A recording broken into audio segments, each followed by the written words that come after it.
Welcome back, scholars. It's time to continue our infinite pursuit of improving our grammatical skills. When we last left off, we had this paragraph that we were working with. If you wanted to pause here for a second and check out everything that we fixed and changed for grammar workout number 3, go ahead and pause here. Now that you're done with that, let's move on to our first challenge today.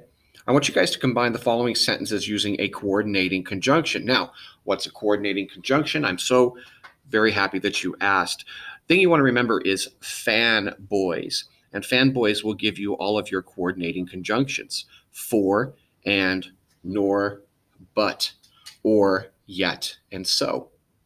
So I want you to take these two sentences and combine them using a coordinating conjunction.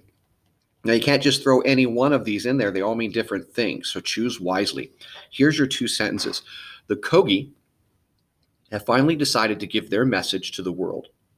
They believe the earth is dying and that it is our fault. So which one of these coordinating conjunctions do you think will work best in combining these two sentences? Go ahead and pause the video here and hopefully grab a partner, a sibling to help you out. All right, scholars, is this what you came up with? I think 4 works best for this. The Kogi have finally decided to give their message to the world, for they believe that the earth is dying and that it is our fault. And in this case, 4 kind of means like because. So that would be the best one. All right, moving on. Our next 2 sentences are going to deal with capitalization and sentence fragments. I think you're all familiar with what we're looking for when it comes to capitalization. Sentence fragments are incomplete sentences. A fragment is just a piece. So it's a piece of a sentence. It might be just a phrase, a dependent clause that doesn't quite stand on its own or complete a thought. So let's be on the lookout for those. Here we go. Here's our first sentence. It's going to have a capitalization error. It is going to have a sentence fragment, so an incomplete sentence that we need to fix, and a hyphen error and a comma error. Here is your sentence. About 500 or so less than healthy hedgehogs are brought to Lincolnshire's Hedgehog Hospital each year, where 70% are helped and returned to the wild. All right, scholars, give this one a shot and let's see how you do. Pause the video here. All right, scholars, let's see how you did. This is your hyphenated phrase here, about 50 or so less than healthy. So in this case, I've got 3 words combined into one adjective describing the hedgehogs. The hedgehogs are less than healthy. So there is my hyphenated word. Moving on, for my capitalization here, I need to capitalize Lincolnshire Hedgehog and Hospital because that's the title of the entire hospital. And here we're closing in on our fragment.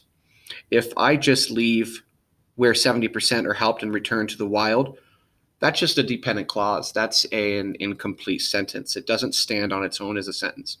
So the best way to do this is to punctuate it with a comma and make where lowercase and just part of this one sentence. About 500 or so less than healthy hedgehogs are brought to the Lincolnshire's Hedgehog Hospital each year, where 70% are helped and returned to the wild.